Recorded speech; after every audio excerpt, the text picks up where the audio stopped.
بسم اللہ الرحمن الرحیم الحمد للہ رب العالمین والصلاة والسلام علی سیدنا و مولانا محمد خاتم النبیین و امام المرسلین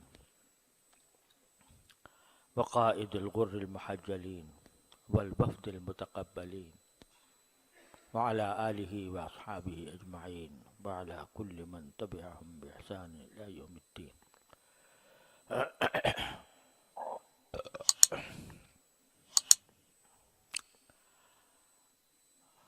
کافی عرصے سے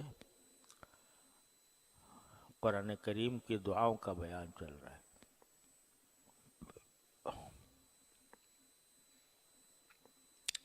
مقصد یہ ہے اس کا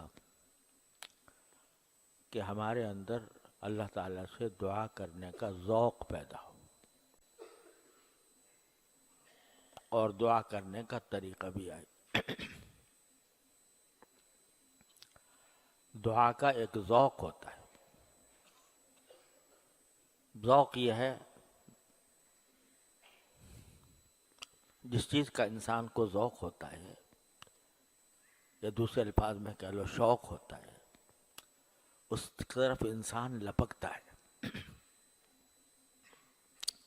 جہاں کوئی موقع مل گیا اس چیز کا جس کا انسان کو شوق ہے، تو آگے بڑھ کر اور بڑی خوش دلی کے ساتھ اور بڑے اہتمام کے ساتھ، بڑے خشوع و خضوع کے ساتھ اس کی طرف متوجہ ہوتا ہے، جس چیز کا شوق ہو جائے۔ بچپن میں ہمیں شوق ہو جاتا تھا کھیلنے کا، تو کھیلنے کے اندر بڑا مزہ آتا تھا، اور جب کھیل کا کوئی موقع آ جائے تو لپکتے تھے اس کی طرف۔ ابھی کچھ دن پہلے کی بات ہے، میرا ایک چھوٹا سا پوتا ہے، پوتا نہیں نواسا، تو وہ کھیل رہا تھا، بھاگ دوڑ کر رہا تھا کہیں، تو ایسے ہی میں نے اس سے روک کے پوچھا کہ بیٹا تم کیا کر رہے ہو؟ کہ جی کھیل رہا ہوں۔ میں نے کہا تمہیں مزہ آتا ہے اس میں کھیل میں؟ کہنے آتا ہے، وہ کچھ عجیب سا کچھ کھیلتا، تو میں نے کہا تمہیں مزہ آتا ہے اس میں؟ کہنے لگا کہ جی ہاں آتا ہے۔ تو میں نے کہا کیوں مزہ آتا ہے تمہیں؟ اس میں تو کوئی خاص بات نظر نہیں آ رہی اس کھیل میں۔ تو کیا جواب دیتا ہے وہ؟ کہتا ہے ابا جب آپ چھوٹے تھے تو آپ کھیلتے تھے تو مزہ آتا تھا کہ نہیں آتا تھا؟ اس نے مجھے لاجواب کر دیا۔ کہنے جب آپ چھوٹے تھے بچپن میں کھیلا کرتے تھے کہ نہیں کھیلا کرتے تھے؟ میں نے کہا کھیلتے تھے۔ کہنے کہ وہاں مزہ آتا تھا آپ کو نہیں آتا تھا؟ تو میں نے کہا وہی آتا تو تھا۔ کہنے بھائی ہمیں آ رہا ہے مزہ۔ تو جب کسی چیز کا شوق ہوتا ہے یا ذوق پیدا کر دیتے ہیں اللہ تبارک و تعالیٰ، اس کی طرف لپکتا ہے انسان، اور اس کی دن رات اس کا ایک شوق، اس کا ایک لگن انسان کے دل میں گھومتی رہتی ہے۔ اگر کسی کو پڑھنے کا شوق ہو گیا، ایک تو ہے نا ذمہ داری ہے، وقت اس کام میں گزارنا ہے، گھنٹہ بھر استاد کی جھک جھک سننی ہے، تو وہ تو الگ بات ہے، ذمہ داری ہے۔ لیکن جب شوق ہو جاتا ہے تو آدمی تصور میں رہتا ہے کہ بھئی کب سبق شروع ہوگا، کب میں بات سنوں گا، کب کتنے مجھے اس سے مزہ آئے گا، لطف آئے گا۔ تو ذوق و شوق ایسی چیز ہے کہ جب وہ پیدا ہو جائے کسی بھی چیز کی، تو آدمی اس کے تصور میں رہتا ہے، اس کا موقع مل جائے تو اس کی طرف لپکتا ہے۔ تو نبی کریم سرور دو عالم صلی اللہ علیہ وسلم نے ہمیں یہ سکھایا ہے کہ تم دعا کا ذوق پیدا کر لو، اللہ تعالیٰ سے مانگنے کا ذوق پیدا کر لو، منگتے بن جاؤ اللہ تعالیٰ کے آگے۔ ہر وقت تمہارا دل کچھ نہ کچھ مانگ رہا ہو، یہ دعا کا ذوق جب پیدا ہو جاتا ہے، اللہ تعالی ہم سب میں پیدا کرے، تو جب دعا کے لیے ہاتھ اٹھتے ہیں تو بند کرنے کو دل نہیں چاہتا جب یہ ذوق پیدا ہو جاتا ہے۔ ہم نے اپنے کئی اساتذہ کو دیکھا، کئی مشائخ کو دیکھا، ہاتھ جب اٹھ گئے بس چل رہے ہیں، یہ بھی مانگ رہے ہیں، وہ بھی مانگ رہے ہیں، ساری دنیا کی آخرت کی ساری نعمتیں، ساری بھلائیاں ایک ایک کر کے مانگے جا رہے ہیں، آدھے گھنٹے تک مانگے۔ تو یہ ذوق بڑی چیز ہے، اور نبی کریم سرور عالم صلی اللہ علیہ وسلم نے ہمیں آپ کو یہ سکھایا ہے کہ بھئی جس زندگی کے جس مرحلے میں ہو اللہ سے کچھ نہ کچھ مانگو۔ یہ جو ادعیہ مسنونہ ہے نا، صبح کو اٹھ کے یہ مانگو، اور بیت الخلاء جاؤ تو یہ مانگو، اور وہاں سے نکلو تو یہ مانگو، مدرسے میں مسجد میں جاؤ تو یہ مانگو، راستے میں یہ مانگتے چلے جاؤ، یہ دعا کا ذوق پیدا کرنا مقصود ہے۔ اور جب یہ پیدا ہو جاتا ہے تو پھر آدمی کا دل وہ ہر وقت کچھ نہ کچھ مانگ رہا ہوتا ہے اللہ تعالیٰ سے۔ جب یہ دل لگ جاتا ہے اللہ تعالیٰ کی طرف تو چاہے زبان سے کچھ بھی کہہ رہا ہو بندہ، کسی بھی مشغلے میں مشغول ہو، لیکن دل اس کا متوجہ ہوگا اللہ تبارک و تعالیٰ سے مانگنے کی طرف۔ اور یہ اللہ جل جلالہ تک پہنچنے کا بہترین، آسان ترین، مختصر ترین راستہ ہے، کثرت دعا۔ تو اس لیے قرآن کریم نے دعائیں سکھائی ہے، یا نبی کریم سرور عالم صلی اللہ علیہ وسلم نے جو مانگی ہیں، یا ان کی تعلیم دی ہے، ان کو پڑھنا یہ اس لیے ہے تاکہ کچھ اس کا ذوق پیدا ہو، دعا کرنے کا ذوق پیدا ہو۔ اب جس کو ذوق ہو جاتا ہے تو وہ ہر لمحے اپنے ہر کام میں اللہ تعالیٰ سے رجوع کرتا ہے۔ حضرت حکیم الامت مولانا تھانوی قدس اللہ تعالیٰ سرہ کی یہ بات میں نے حضرت اپنے شیخ سے نہ جانے کتنی بار سنی کہ جب کوئی اللہ کا بندہ مجھ سے یہ کہتا ہے کہ مجھے آپ سے ایک بات پوچھنی ہے، فرمایا کبھی تخلف نہیں ہوتا کہ ایک لمحے کے لیے دل ہی دل میں اللہ تعالیٰ سے مانگتا ہوں، یا اللہ پتہ نہیں یہ کیا سوال کر لے گا، تو اللہ مجھے اس کا صحیح جواب دل میں ڈال دیجیے۔ تو اپنی ہر قدم پر انسان جو ہے وہ حاجت کا بلندہ ہے، حاجتوں کا، ہر دم اس کو کوئی نہ کوئی حاجت درپیش ہے۔ تو جب بندہ اس بات کا عادی اور خوگر بن جائے کہ جو حاجت بھی ہوگی میں اللہ تعالیٰ کی طرف رجوع کر کے اس سے مانگوں گا، یا اللہ یہ میری حاجت پوری کر دے۔ کوئی کشمکش ہوگی، یہ کروں یا یہ کروں، تو اللہ جل جلالہ کی طرف متوجہ ہو کر کہے گا یا اللہ اس میں جو بات صحیح ہو وہ دل میں ڈال دیجیے۔ اللہ حضور اقدس صلی اللہ علیہ وسلم، ایک تو استخارہ ہوتا ہے نا، وہ استخارے مسنونہ ہے، 2 رکعت پڑھو، 2 رکعت پڑھ کے پھر استخارے کی جو دعا ہے وہ پڑھو، اس میں کم سے کم 5-10 منٹ لگ جاتے ہیں اگر آدمی باقاعدہ استخارہ کرے۔ قربان جائیے نبی کریم سرور عالم صلی اللہ علیہ وسلم کے، انہوں نے ہمیں، آپ نے ایسا طریقہ بتا دیا کہ جب کبھی کشمکش ہو کسی معاملے میں، چلو یہی کہہ دو اللہم خر لی واختر لی، اللہم خر لی واختر لی، بس۔ لمبے چوڑے استخارے کی بھی اگر موقع نہیں ہے، وقت نہیں ہے، تو اتنا کہہ دو اللہم خر لی واختر لی، یا اللہ آپ میرے لیے پسند کر دیجئے ان 2 راستوں میں سے جو میرے سامنے ہیں، جو راستہ میرے حق میں بہتر ہو وہ آپ خود پسند کر دیجئے اور اسی کو مقدر بھی کر دیجئے کہ میں کروں تو وہی کروں. کر کے دیکھو یہ کام. روزانہ انسان کو کوئی نہ کوئی کشمکش پیش آتی ہے، کوئی نہ کوئی کشمکش پیدا آتی ہے. ابھی میں تقاضا ہو رہا ہے کہ کھانا کھاؤں پہلے یا سبق پڑھوں، سمجھے، یا مطالعہ کروں.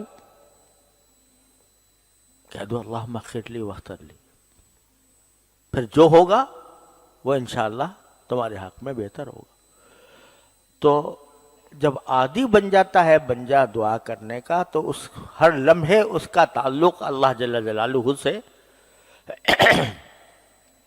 قائم رہتا ہے. اس لیے میں نے یہ سلسلہ شروع کر رکھا ہے. اللہ تعالیٰ اس کا فائدہ پہنچا دے ہم سب کو. تو یہ جو اگلی دعا ہے، پچھلی مرتبہ شاید میں نے پڑھی تھی، ربنا آتنا من لدنک رحمتا وہیئ لنا من امرنا رشدا، جو اصحاب کہف کی دعا تھی. اب آگے یہ دعا ہے، رب اشرح لی صدری ویسر لی امری واحلل عقدۃ من لسانی یفقہوا قولی. یہ حضرت موسیٰ علیہ السلام کی دعا. جب حضرت موسیٰ علیہ السلام کو نبوت عطا ہوئی، اچھا خاصے جا رہے ہیں مدین سے مصر کی طرف، راستے میں صحرائے سینا پڑتا ہے، اہلیہ ساتھ ہیں، حضرت صفورہ رضی اللہ تعالیٰ عنہ ساتھ ہیں، اور وہ حمل سے ہیں. رات کے وقت میں شدید سردی ہے، صحرا کی سردی، اور اس فکر میں ہے کہ کوئی رات گزارنے کی جگہ ملے. اچانک ایک آگ نظر آتی ہے، تو ایک امید کی کرن دل میں پیدا ہوتی ہے کہ اس رات کے اندر، رات کے اندھیرے میں یہاں کا آگ ہے، تو آگ تھوڑی سی، آگ کا کوئی شعلہ، اس کا کوئی انگارہ میں لے کے آ جاؤں تو رات کی سردی ہماری دور ہو جائے، میری اہلیہ کی بھی. ان کو ٹھہرا کر آگ کی طرف بڑھتے ہیں. تصور بھی نہیں تھا کہ کیا ہونے والا ہے. آگ کی طرف بڑھتے ہیں تو وہاں آواز آتی ہے، انی انا اللہ رب العالمین، میں تو اللہ ہوں، سارے عالموں کا پروردگار، تمہیں میں نے بلایا ہے. اور اللہ تبارک و تعالیٰ نے معجزہ دیا، کہا کہ لاٹھی زمین پر مارو تو وہ سانپ بننے لگی، ہاتھ کو اندر کرو تو ہاتھ جو ہے وہ اس میں سے روشنی پھوٹنے لگی، اور حکم ہوا کہ ہم نے تم کو نبی بنا دیا ہے، جا کر فرعون کے پاس جاؤ، فرعون کے پاس جاؤ اور اس کو دعوت دو، ایمان کی دعوت دو، لعلہ یتذکر او یخشی، شاید وہ نصیحت مان لے، شاید وہ اللہ سے ڈر جائے. اس کے پاس جاؤ. اب ایک دم سے اتنی بڑی ذمہ داری کا بوجھ دل پر، سر پر ڈال دیا گیا. تو حضرت موسیٰ علیہ السلام کی کیا کیفیت ہوئی ہوگی جب نبی کریم سرورت عالم صلی اللہ علیہ وسلم پر نبوت کا اور رسالت کا بوجھ ہوا. تو اتنا بوجھ ہوا کہ آپ کو جاڑا چڑھ گیا. حضرت موسیٰ علیہ السلام اس صحرا کے اندر آپ کے اوپر یہ ذمہ داری ڈالی گئی ہے، تو کیا کیا خیالات آئے ہوں گے. ان میں سے کچھ خیالات کا قرآن کریم نے ذکر بھی کیا ہے. مثلا ایک خیال ان کو یہ آیا کہ میں تو ان کا مجرم ہوں، فرعون کا، میں نے ایک قبطی کو قتل کر دیا تھا انجانے میں. مارنا تو چاہتے تھے بس مناسب حد تک کہ بھائی ایک مظلوم کے وہ پیچھے پڑا ہوا تھا، تو اتنا مارنا چاہتے تھے کہ وہ مظلوم کو چھڑا لیں مناسب حد تک. مگر اللہ نے قوت بہت دی تھی، تو وہ ایک ہی مکہ مارا تو وہ اللہ کا بندہ ڈھیر ہو گیا، ختم ہو گیا. تو اس وجہ سے فرعون تک یہ بات پہنچ چکی تھی کہ یہ قتل کرنا چاہتے ہیں، قتل کر کے آئے. تو یہ خیال آیا کہ کیسے جاؤں اس کے پاس، وہ تو یعنی میرے خون کا پیاسا ہوا ہے. تو انی اخاف ان یقتل لہم علی ذنب، میں نے ان کا گناہ کیا ہوا ہے، فاخاف ان یقتلون، وہ تو مجھے قتل کرنے کی، مجھے ڈر ہے کہ قتل کر ڈالیں گے. یہ زبردست فکر. دوسرے، زبان کے اندر لکنت تھی ہلکی سی، اور لکنت بھی قرآن نے تو اتنا بتلایا ہے، لیکن روایتوں میں آتا ہے کہ جب فرعون نے اللہ تعالیٰ نے فرعون کے گھر میں پرورش فرمائی تھی حضرت موسیٰ علیہ السلام کی، تو فرعون کو کی بیوی جو تھی وہ تو بہت محبت کرتی تھیں، اور ہر وقت ان کی خواہش تھی کہ یہ ہمارے ہاں رہے، ہم ان کو پالیں. لیکن فرعون کو ہر وقت ڈر لگا رہتا تھا کہ مجھے نجومیوں نے کہا ہے کہ ایک شخص پیدا ہوگا اور وہ تمہاری ہلاکت کا، تباہی کا باعث بنے گا. تو جہاں کوئی ایسی ہر بات ہوتی تھی حضرت موسیٰ علیہ السلام کی تو وہ اس کو ٹھٹک جاتا تھا. وہ بیوی سے کہتا تھا یار دیکھو یہ تو کچھ بہت ہی ذہین قسم کا آدمی ہے، لگ رہا ہے مجھے بچہ. تو اللہ تعالیٰ کی طرف سے ان کی بیوی حضرت آسیہ کے دل میں یہ بات آئی کہ آپ اچھا امتحان کر لیں اس کا کہ یہ بچہ نادان بچہ ہے یا یہ کہ کچھ اور چیز ہے. امتحان یہ کر لیں کہ ایک طرف رکھ دیں ہیرا اور ایک طرف رکھ دیں آگ کا انگارہ، دونوں ان کے سامنے رکھ دیں. جو یہ اٹھا لے، اگر یہ ہیرا اٹھائے تو سمجھو کہ سمجھدار ہے، اور اگر انگارہ اٹھائے تو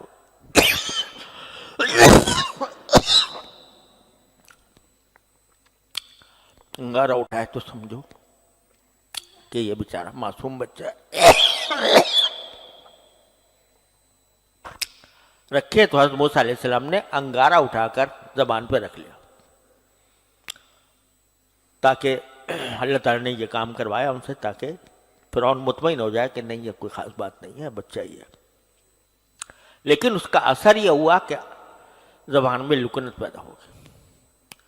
یہ بعض روایتوں میں آیا، واللہ عالم. بہرحال یہ قرآن نے کہا سے معلوم ہوتا ہے کہ ان کے زبان میں لکنت تھی. تو یہ فکر کہ بھائی میں جاؤں گا تو مجھ سے بات تو پوری طرح کی بھی نہیں جاتی، لکنت ہے زبان میں، ہکلاہٹ ہے، رکاوٹ ہے، تو کیسے میں فرعون کے سامنے جا کے بات کروں گا؟ پھر اکیلا جاؤں گا، کوئی میرا حامی نہیں، کوئی میرا حمایتی نہیں. اتنا بڑا مطالبہ لے کے جاؤں گا فرعون کے پاس کہ تو اپنی خدائی کا دعویٰ چھوڑ دے اور اللہ کو خدا مان کر سارے اپنے برے عقائد سے توبہ کر لے، اور بنی اسرائیل کو جو تو نے غلام بنایا ہوا ہے اس کو ہمارے حوالے کر دے. اتنے بڑے مطالبات لے کر تنہا جاؤں گا اکیلا. تو اس وقت حضرت موسیٰ علیہ السلام نے یہ دعا فرمائی، رب اشرح لی صدری. پہلے ترجمہ سمجھ لو، اے میرے پروردگار. کتنی پیارا انداز خطاب ہے، اے میرے پروردگار اشرح لی صدری، میرے لیے میرا سینہ کھول دیجئے.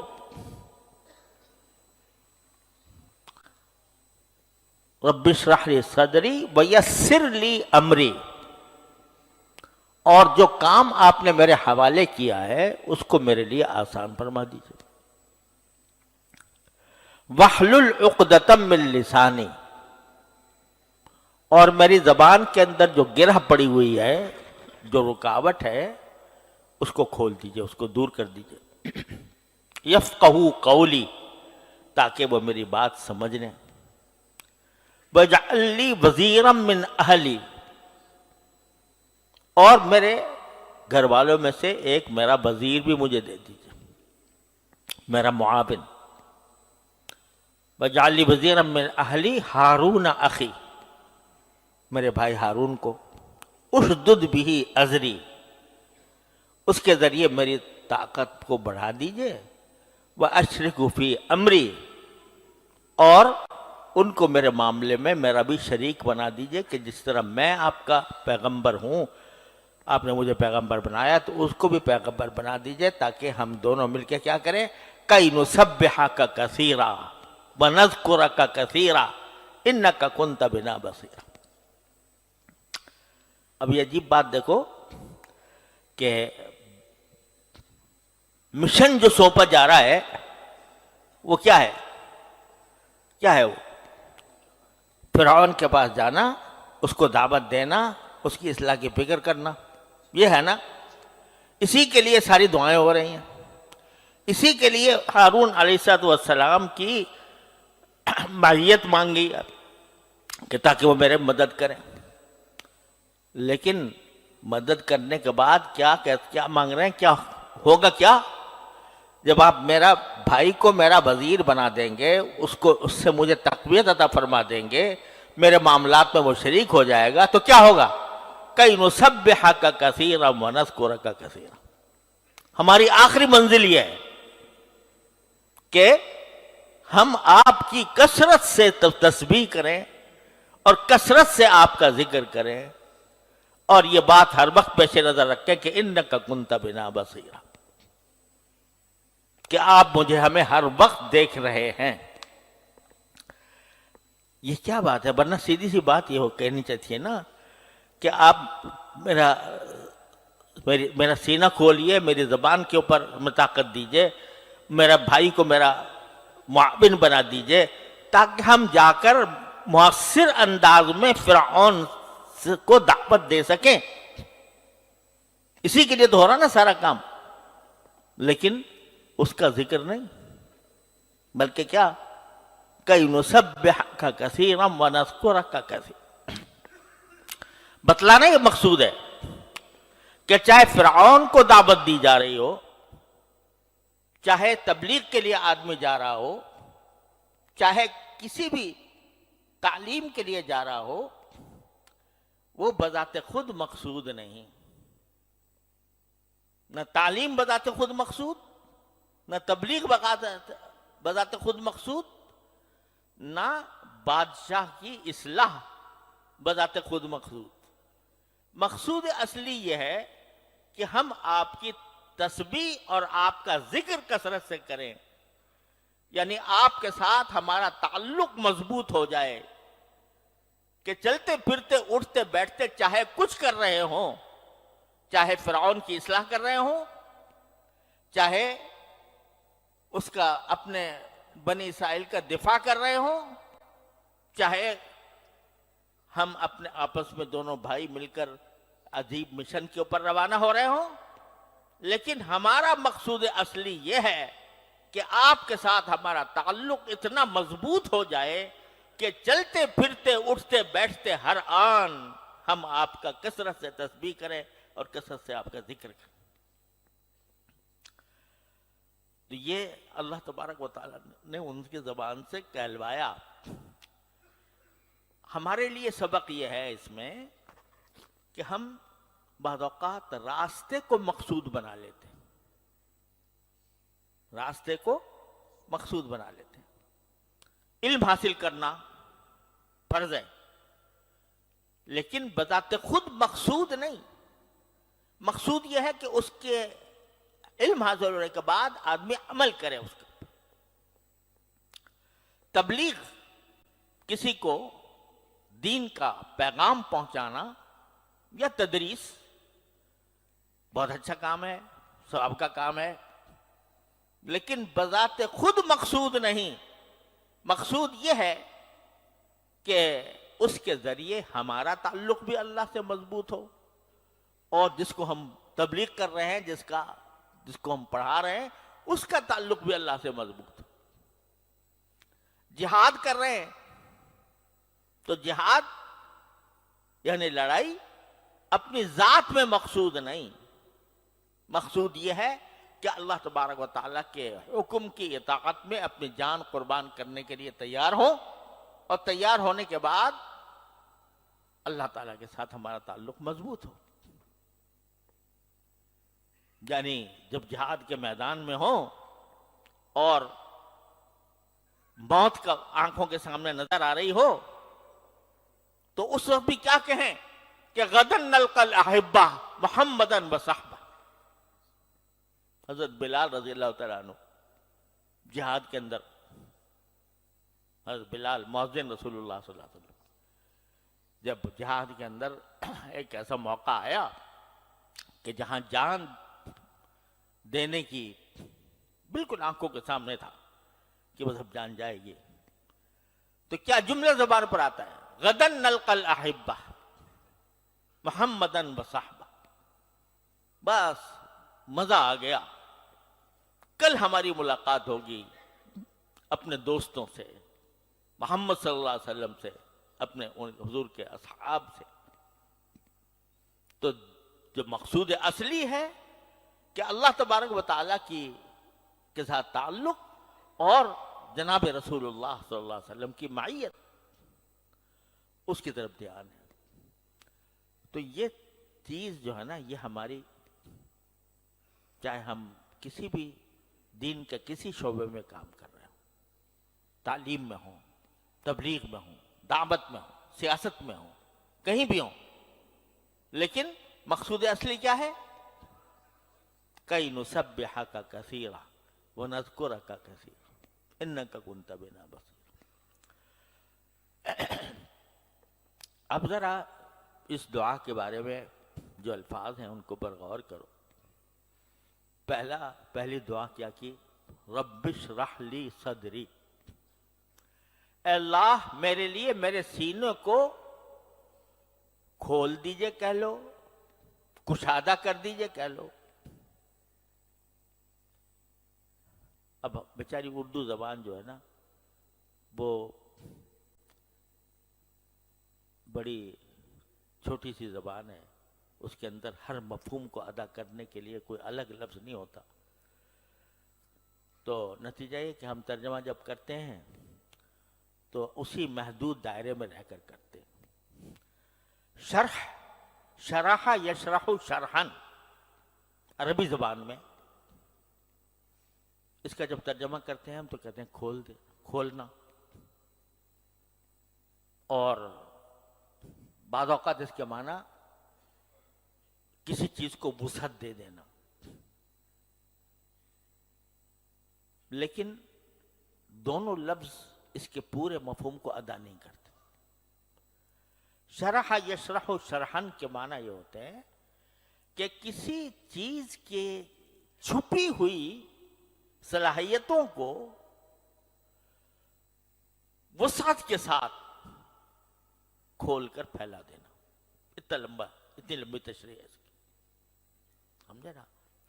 صرف کھولنا نہیں، بلکہ اس کے اندر جو چھپی ہوئی صلاحیتیں ہیں ان صلاحیتوں کو خوب پھیلا کر، تفصیل کے ساتھ پھیلا کر کھول دینا۔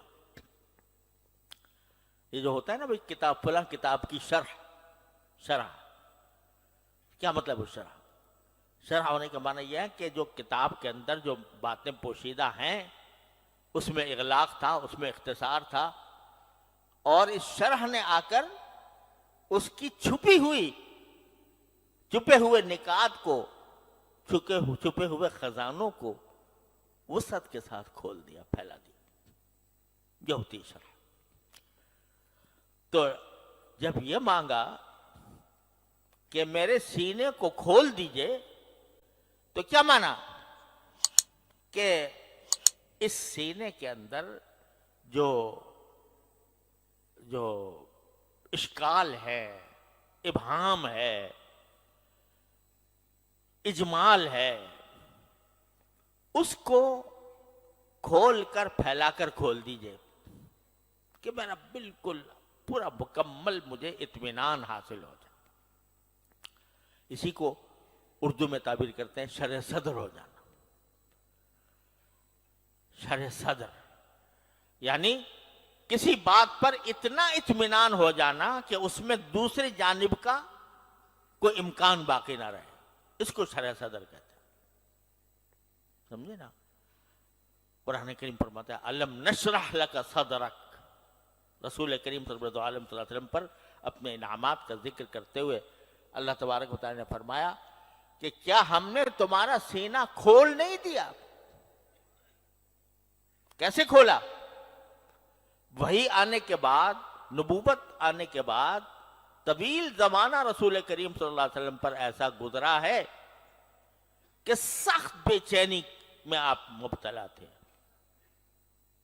بعض روایات میں آتا ہے کہ آپ فرماتے ہیں میں ایسے حالات سے گزرا ہوں، اس حالت میں کہ دل چاہتا تھا کہ میں پہاڑ پر چڑھ کر خودکشی کر لوں.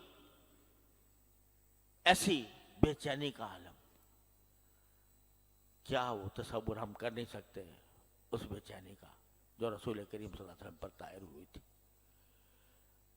بعد میں اللہ تبارک و تعالی نے اس بے چینی کو دور کر کے سینہ کھول دیا.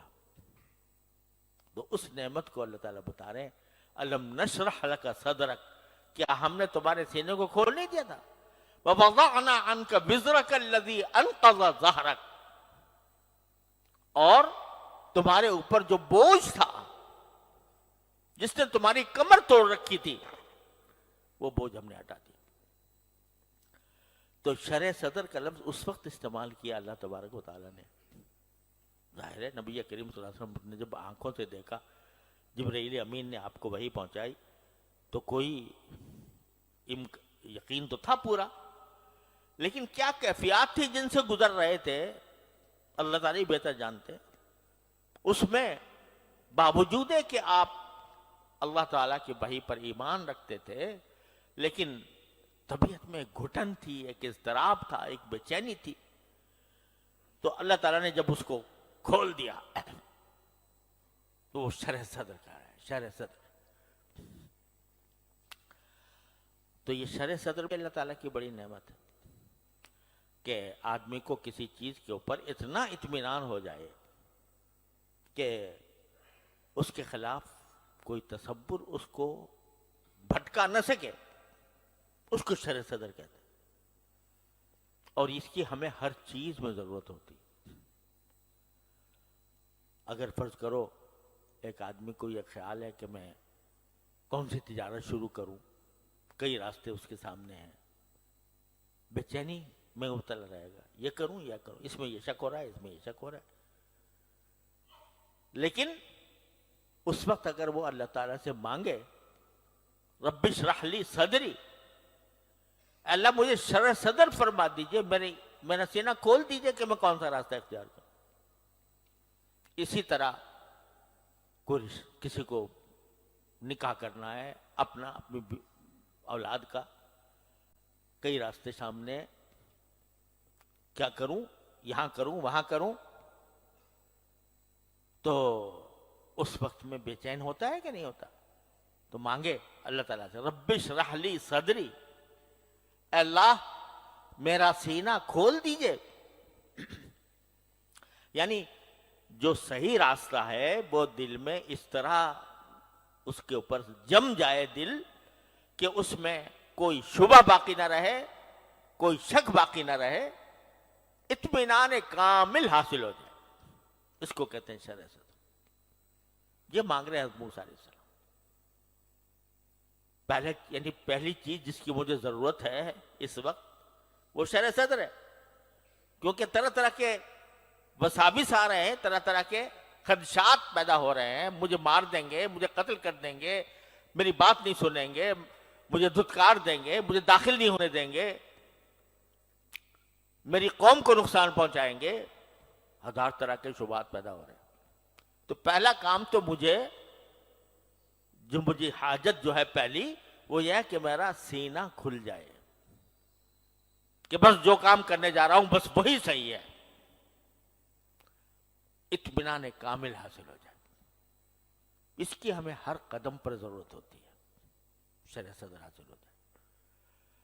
اور جب کوئی مقتدا ہوتا ہے، عالم ہوتا ہے، اس سے لوگ مسئلہ پوچھتے ہیں، تو بسا اوقات مسئلے کے اندر بھی انسان کو کشمکش پیش آتی ہے، یہ کروں، یہ جواب ہو، یہ جواب ہو، یہ جواب ہو۔ تو جب وہ اللہ تعالیٰ کی طرف رجوع کرتا ہے، رب اشرح لی صدری، تو اللہ تبارک و تعالیٰ اس کا سینہ کھول کر ایسی چیز پر مطمئن فرما دیتے ہیں جو اللہ تعالیٰ کی رضا کے مطابق ہوتی۔ لیکن یہ کسی مرحلے پہ جا کر ہوتا ہے، ہر ایک کے بعد نہیں ہے۔ وہ ایک صاحب تھے، ایک طالب علم تھے، وہ تازہ دور حدیث سے فارغ ہوئے اور فتوے کی مشق کرنی شروع ہو گئی کہ فتوی لکھنے کی۔ تو ایک مرتبہ انہوں نے کوئی فتویٰ لکھا، اور لکھا ایسے مسئلے میں جس میں دو رائے ہو سکتی تھیں۔ تو وہ حضرت تھانوی رحمۃ اللہ علیہ کے پاس لے گئے، تو بھئی یہ تم نے یہ کیسے لکھا کہ جب میرا اس پر شرح صدر ہو۔ اس نے طالب علم کہا یا اللہ کہ حضرت میرا اس پر شرح صدر ہو۔ تو حضرت نے اس کے جواب میں فرمایا کہ اچھا ماشاءاللہ آپ کو بھی شرح صدر ہونے لگا۔ مطلب یہ کسی وقت میں جا کر آدمی کی یہ بات ہوتی ہے کہ اللہ تبارک و تعالیٰ اس کو کسی بات کے اوپر شرح صدر عطا فرما دیتے ہیں۔ اب یہ طفل مکتب جمعہ 8 دن اس کو پڑھے ہوئے ہوئے، یہ کہتا ہے کسی بڑے کے سامنے کہ میرا شرح صدر ہو گیا اس کے اوپر۔ یہ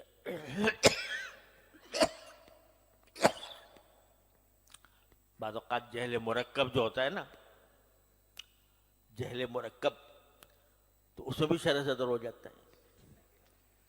اس کو پکا ہوتا ہے پتا کہ یہ میں جو سمجھ رہا ہوں بالکل صحیح ہے۔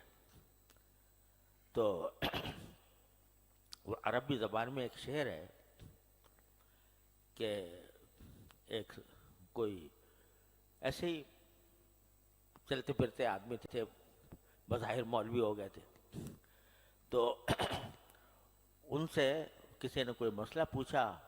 اس نے کہا جی میری نظر میں تو میری نزدیک تو یہ ناجائز ہے، میرے نزدیک۔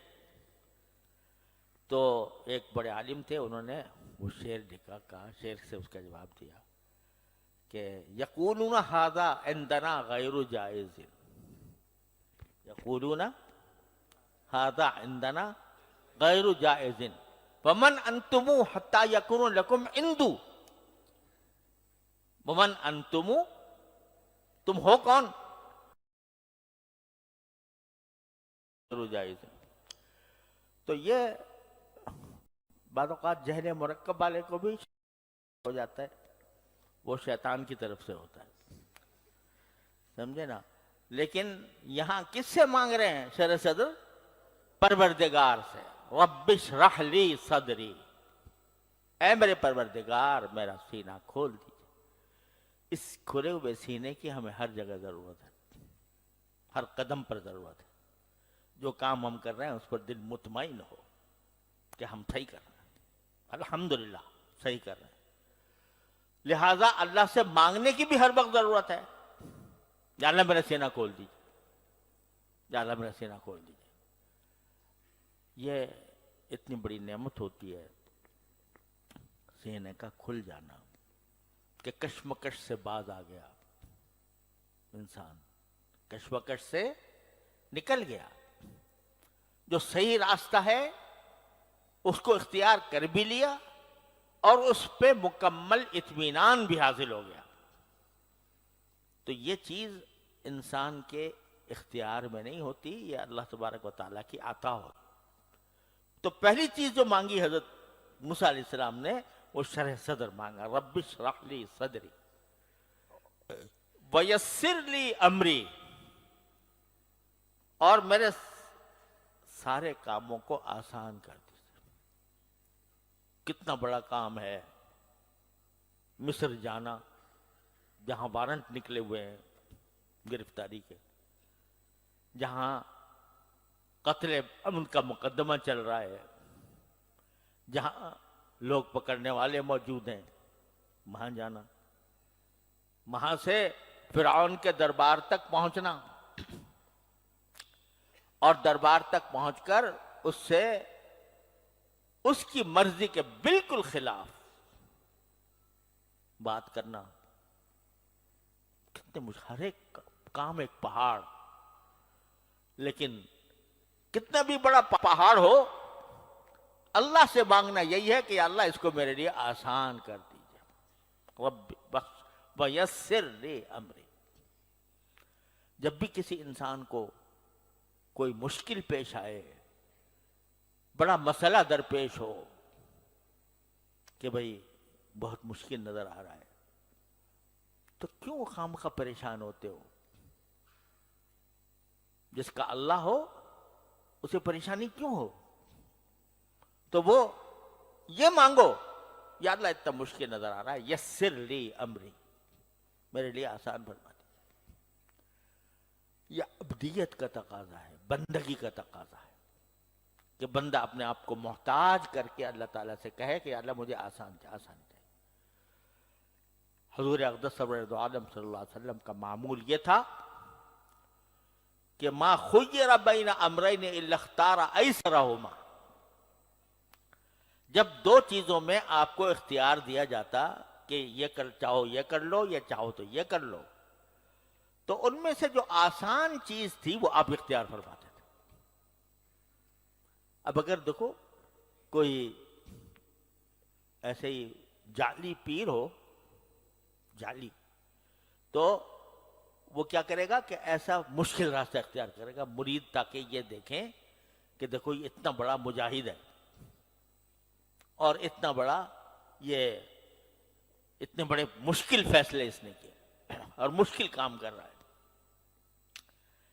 لیکن سرکار دو عالم صلی اللہ علیہ وسلم کیا فرماتے ہیں کہ نہیں، میں تو آسانی کا اختیار کرتا ہوں۔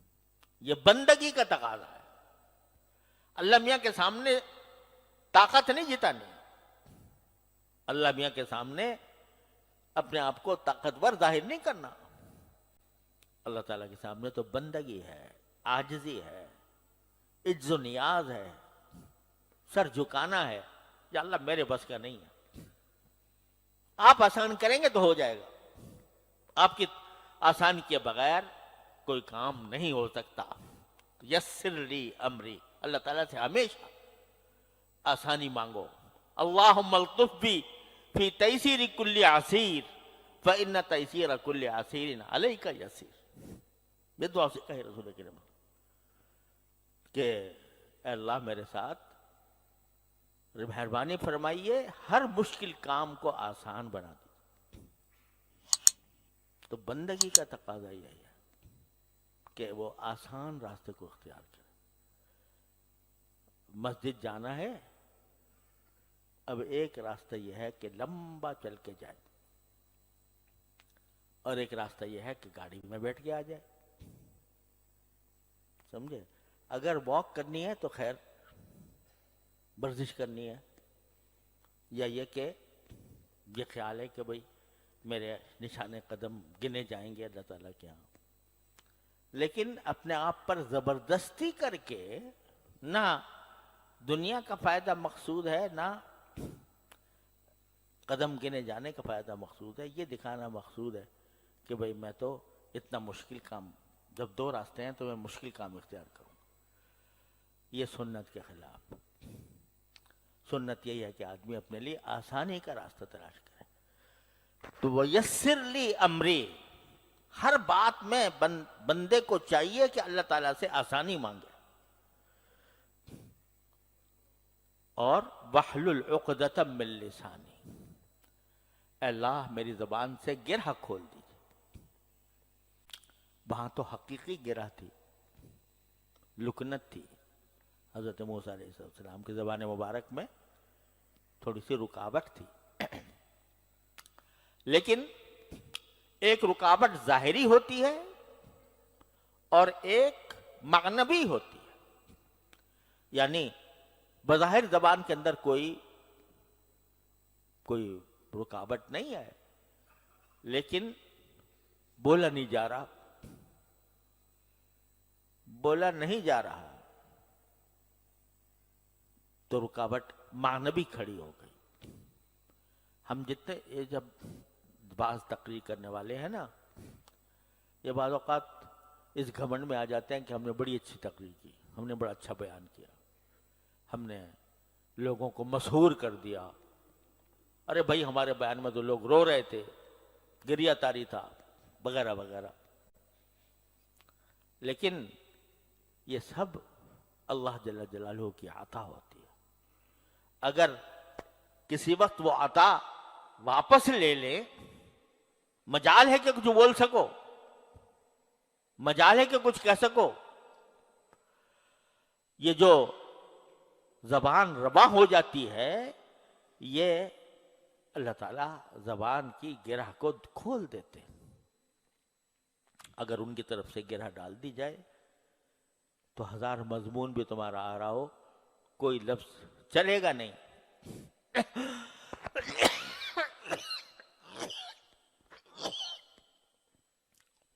وَاحْلُلْ عُقْدَةً مِّن لِّسَانِي. پھر آخر میں یفقہوا قولی، کہ میری زبان کھل بھی گئی اور میں نے خوب اچھی طرح دعوت بھی دے دی، لیکن ان کے دل میں نہ اتری. تو اللہ ان کے ایسا بنا دیجئے کہ وہ میری بات کو سمجھ بھی لیں، ان کے دل میں بھی اتر جائے. یہ ہے دعا حضرت موسیٰ علیہ السلام کی. اور جیسے میں نے عرض کیا کہ بزرگ بتاتے ہیں کہ بھئی جب کسی کو کوئی بیان کرنا ہو، کسی کو کوئی درس دینا ہو، تو اس سے پہلے یہ پڑھنا چاہیے. لیکن صرف اسی کے ساتھ مخصوص نہیں ہے. جہاں بھی کوئی آدمی کسی کشمکش کا شکار ہو، یہ کام کروں کہ نہ کروں، تو اللہ تعالیٰ سے شرح صدر مانگے. رب اشرح لی صدری ویسر لی امری. خلاصہ یہ کہ جو حاجت ہو، جو مسئلہ درپیش ہو، جو مشکل درپیش ہو، تو ایک مومن کا راستہ یہ ہے کہ وہ رجوع اللہ، اللہ تعالیٰ کے رجوع کرے. اسی کو انابت کہتے ہیں، اسی کو اخبات کہتے ہیں. منیبین الیہ، اللہ یجتبی الیہ من یشاء ویہدی الیہ من ینیب. اسی کو مخبت کہا جاتا ہے، مخبتین.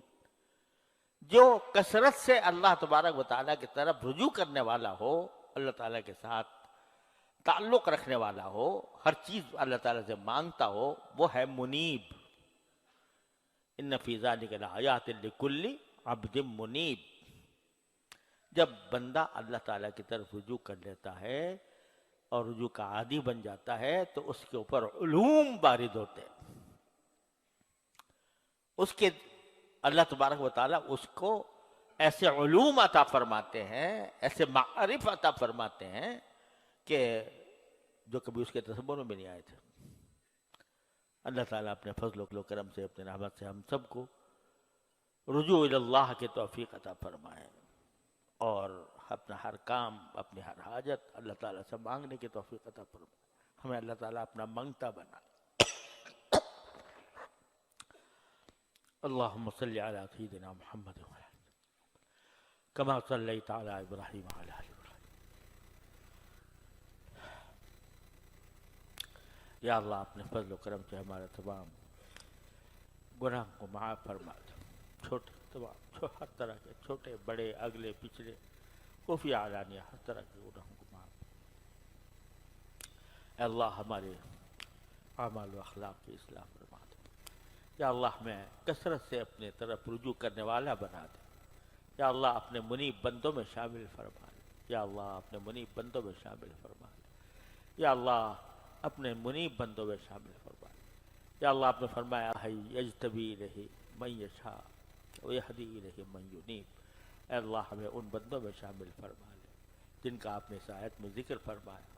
یا اللہ اپنے رحمت سے ہر طرح کے شر سے، فتنے سے، گناہوں سے، معصیتوں سے، منکرات سے ہماری، ہمارے گھر والوں، متعلقین سب کی حفاظت فرما۔ یا اللہ ہمیں گناہوں سے بچنے کی توفیق عطا فرما۔ یا اللہ تمام حاضرین اور حاضرات کو ان کے تمام جائز مقاصد میں کامیابی عطا فرما، سب کی پریشانیاں دور فرما دے۔ یا اللہ پاکستان و عالم اسلام کی حفاظت فرما۔ یا اللہ یہاں پر حق کا بول بالا فرما۔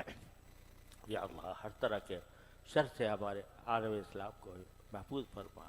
یا اللہ بھارت کے مسلمان طرح طرح کی مشکلات کا شکار ہیں، کشمیر کے مسلمان بہت مصیبت میں ہیں، اے اللہ اپنے رحمت سے، اپنے فضل و کرم سے ان کو اللہ کفار سے نجات عطا فرما، ان کے ظلم و ستم سے نجات عطا فرما۔